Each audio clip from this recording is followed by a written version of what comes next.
ये इंसान की साइकोलॉजी होती है। मैंने क्या बोला कि आदर्श जब जरूरत से ज्यादा मजबूत हो जाते हैं तो फिर वो मानवता की कब्र बन जाती है। कांट के साथ यही प्रॉब्लम थी, हीगल ने उसको करेक्ट किया था। मतलब कि वो रामायण में जिक्र है, वो चारवाक को लेके आए। चारवाक एक सभ्यता है, कोई व्यक्ति नहीं है, क्योंकि चारवाक सभ्यता कभी भी मरने के बाद और पैदा होने से पहले पे बिलीव नहीं करते थे। यही सेम बुद्ध भी करते थे। एक्चुअली में इन सबका कंक्लूजन ये कि अरे यार बाद में मोक्ष मिलेगा, 72 उर्वें मिलेंगी, अप्सराएं मिलेंगी, मदिरा मिलेगी, मुजरा चलेगा, मुझे क्या लेना देना, मुझे आज मैं अपने बालकनी में बैठ के चाय पी रहा हूँ, मेरे लिए ये सबसे यही है सब कुछ बढ़िया। आप रामायणों में जो छेड़छाड़ करी गई है उनके वो वाली रामायण पढ़ रहे हो। रामायण के ऐसे ऐसे फैक्ट है कि सुन के आँख खुल जाए। गणेश का क्या है, गणेश का अलग अलग बहुत सारी कहानियां मिल जाएंगी। फिर आपको फिर पार्वती पे सवाल खड़ा करना पड़ेगा कि भाई इतनी मैल आई कहां से। एंड में जाके जब आप घिर जाओगे बोलोगे नहीं तो लीला थी। तो गण का मतलब गुण भी होता है और गण का मतलब जनसमूह भी होता है। यहाँ पे उन्होंने गण लिया जनसमूह को। ये मेरे को मैं उनके ये इसकी डिटेल मेरे को ना एक दो जगह मिली, पर सबसे अच्छा एक्सप्लेन किया है। 94 ईयर्स के एक बुजुर्ग है, एक दंत मतलब उन्होंने एक दांत ही दिखाया है। बिजनेस शुरू करना है, कोई काम करना है तो पहले अपनी काबिलियत को बढ़ा लो, अपने गुण को अपग्रेड कर लो, उसके लेवल पे ले आओ और फिर देखो कैसे आपका बिजनेस चलता है।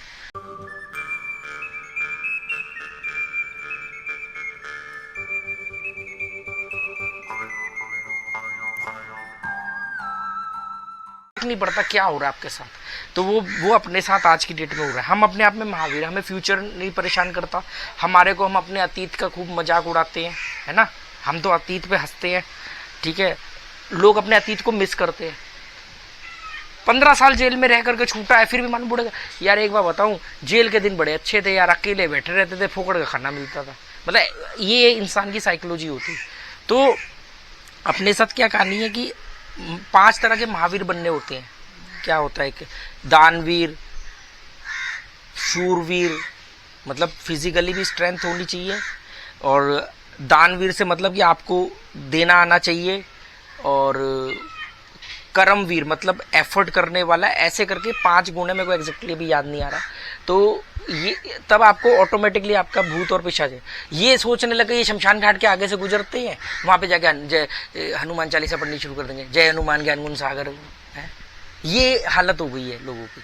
वो गणेश की बात चल रही थी, तो जो चारवाक सभ्यता थी ना, वो बात वहां थी कि वो तो अब जब दशरथ जी की मौत हो गई तो भरत ने कहा कि यार अब तो जिनके लिए जिन्होंने वचन दिया था, जिनके वचन पूरा करने के लिए भ्राताश्री चल दिए, वो तो अब रहे नहीं, तो अब तो कोई मतलब ही नहीं। तो वो भरत ने समझाने के लिए, भरत को मालूम था कि ये भाई साहब तो जिद्दी है और वो है क्या कहते नहीं असूलवादी।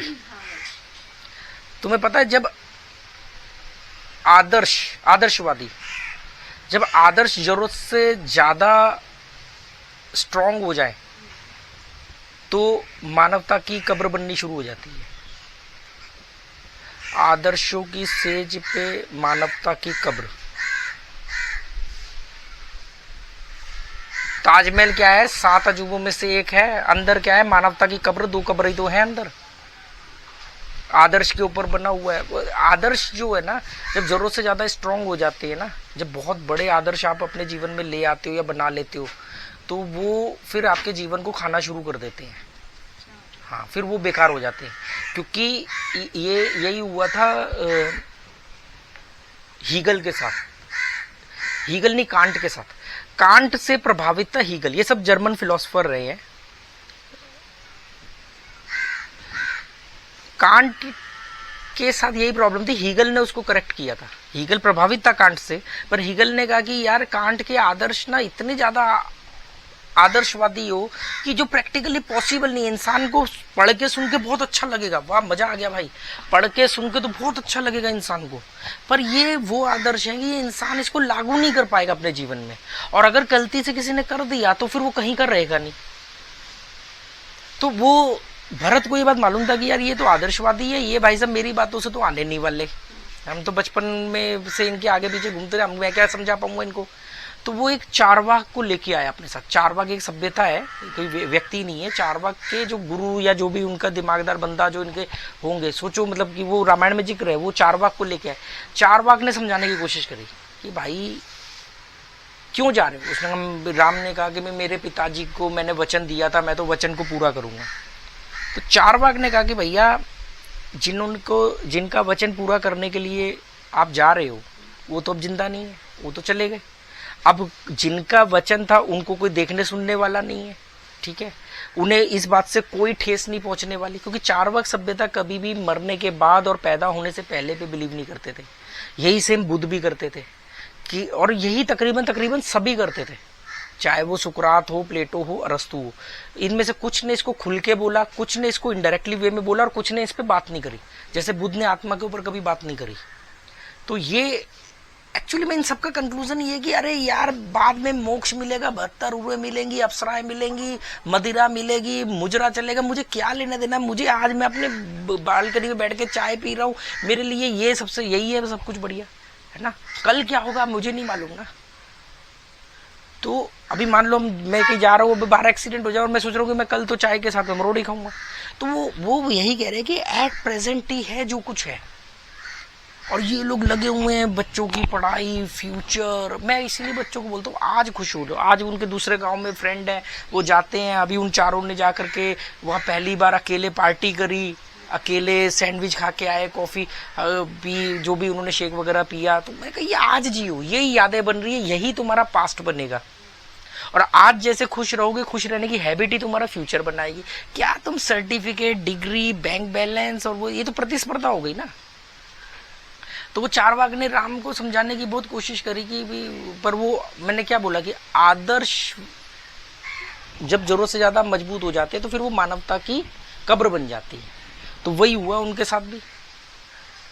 तो बाकी अब इसको अलग अलग जो धार्मिक लोग हैं वो तो खैर अलग अलग माइथोलॉजी के हिसाब से देखेंगे, नहीं नहीं ये तो लीला थी, ये तो होना ही था। अब जाके आप पढ़ो तो सही ना पूरी रामायण को, आप असली रामायण तो पढ़ो ना।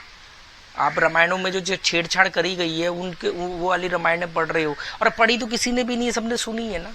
रामायण के ऐसे ऐसे फैक्ट है कि सुन के आंख खुल जाए। गणेश का क्या है, गणेश का अलग अलग बहुत सारी कहानियां मिल जाएंगी। मतलब कहानियां मतलब माइथोलॉजी की बात नहीं कर रहा हूँ, जो एक्सप्लेन किया गया। पर मुझे जो सबसे अच्छा लगा ना, जो मेरे को, एक तो गणेश को हमारे वैदिक धर्म के हिसाब से भी जो माना गया है, कर्म कांड को अलग कर दो, ये माइथोलॉजी को अलग कर दो कि मैल से पुतला बनना, ये पॉसिबल है क्या? ये कोई बात सोचो ना। फिर आपको फिर पार्वती पे सवाल खड़ा करना पड़ेगा कि भाई इतनी मैल आई कहाँ से। ऐसे फिर वो कड़ी से कड़ी जुड़ती चली जाएगी। फिर एंड में जाके जब आप घिर जाओगे बोलोगे नहीं ये तो लीला थी। जब लीला थी तो फिर तो बात ही खत्म हो गई ना। तो गणेश का मतलब होता है, एक संप्रदाय ने बोला है कि गण मतलब गुण। गण मिलते हैं ना 36 कितने गुण मिल रहे हैं, तो वो गण होते हैं। तो गण का मतलब गुण भी होता है, और गण का मतलब जनसमूह भी होता है। तो एक ने गण को गुण के हिसाब से लिया कि गणेश का मतलब गुणों का ईश्वर। ईश मतलब ईश्वर, गुणों का ईश। तो जब भी आप कोई काम शुरू कर रहे हो तो गणेश जी की आराधना करो। तो उनका कहने का मतलब ये था कि अपने गुणों को चेक कर लो कि जो आप काम कर रहे हो क्या वो गुण आपके उस बिजनेस, उस चीज को मैच कर रहे हैं। गुणों का ईश्वर बनो, आप खुद बनो कि आप खुद अपने गुणों को उस काम के साथ मैच करो। मतलब आपने मैच कर लिया, वो है गणेश की पूजा। मतलब गणेश की पूजा सबसे पहले, क्योंकि वो कहना ये चाह रहे सबसे पहले गुणों को तो चेक कर लो जो आप काम कर रहे हो, से मैच कर। यहाँ क्या है, दूसरे की ढाबा बढ़िया चल रहा है, मैं भी ढाबा खोल लेता हूँ, गणेश जी की पूजा कर लेता हूँ, फिर बंद हो गया। खुद तो डूबे सनम, दूसरे को भी ले डूबे। ऐसा होता है ना। हम लोग यहाँ पे अब जितने बिजनेस बंद हुए हैं, क्या उन्होंने गणेश जी की पूजा नहीं करी हुई? कॉमन सेंस लगाओ ना। अब जिसके चले हैं वो कहेगा मैंने तो गणेश जी की पूजा की थी इसलिए चल रहा है, जिसके बंद हो गए वो क्या बोलेगा? यही कमी वाली बात तो मैं कह रहा हूं कि उन्होंने यही बोला कि गणेश की पूजा मतलब गुणों की पूजा करो। पहले गुणों को वेरीफाई करो। गुणों को पूजा मतलब धूप बत्ती दिखाना नहीं, पूजा मतलब कि उसको अपग्रेड करना। अगर कोई बिजनेस शुरू करना है, कोई काम करना है, तो पहले अपनी काबिलियत को बढ़ा लो, अपने गुण को अपग्रेड कर लो, उसके लेवल पे ले आओ, और फिर देखो कैसे आपका बिजनेस चलता है। इन्होंने वो गणेश की पूजा को करना शुरू कर दिया। ये तो एक पार्ट हो गया। एक जो लोकायत, जो पहले चारवाक बोला जाता था जिनको, उनके ग्रंथों के हिसाब से वो उनका तो और जबरदस्त वर्णन है। उन्होंने बोला कि गणेश का मतलब है, यहाँ पे उन्होंने गण लिया जनसमूह को, जनसमूह का ईश्वर। गणेश मतलब ईश्वर, मतलब जनसमूह का सबसे काबिल बंदा, राजा। ईश्वर मतलब राजा। यहाँ पे ईश्वर से मतलब है उनका राजा का, मतलब जनसमूह का राजा। गणराज्य होता है ना, जनसमूह जहाँ रहती है उसको गणराज्य बोलते हैं। तो गणेश का मतलब है कि जनसमूह का राजा, ईश्वर मतलब। तो वो कह रहे हैं कि हमारा जो राजा है वो इतना काबिल होना चाहिए, इतना जबरदस्त होना चाहिए। ये मेरे को, मैं उनके ये इसकी डिटेल मेरे को ना एक दो जगह मिली, पर सबसे अच्छा एक्सप्लेन किया है। 94 ईयर्स के एक बुजुर्ग है और वो बड़ा अच्छा एक्सप्लेन करते हैं। 94 ईयर्स एज है उनकी। तो फिर मैं उनसे हिंट लेता हूँ, फिर मैं अपनी रिसर्च शुरू करता हूँ। जैसे मैं ओशो से किसी का नाम सुन लिया, फिर मैं उसकी रिसर्च सुनूँ। या यूपीएससी मटेरियल में मैंने कांट वगैरह के नाम सब यूपीएससी मटेरियल में सुने, फिर मैंने इनकी बायोग्राफी पढ़ी। अब कांट को पढ़ा तो हीगल निकल गया, हीगल को पढ़ा तो हीगल का चेला कार्ल मार्क्स निकल गया, जिसने दुनिया को 3 हिस्सों में बांट दिया। अब ये जो गणेश वाली बात है ना, तो ये जनसमूह क्या राजा, मतलब टॉप बंदा जो राजा होगा। इन्होंने कहा कि हमारा राजा इतना काबिल होना चाहिए जो हमें एक अच्छा राज्य दे सके, हमारे को सुरक्षित रख सके, हमारे अनाज वगैरह जो है वो कभी भंडार खत्म ना हो, हमारे यहाँ अनाज उगे, पेड़ पौधे उगे, सब कुछ उगे।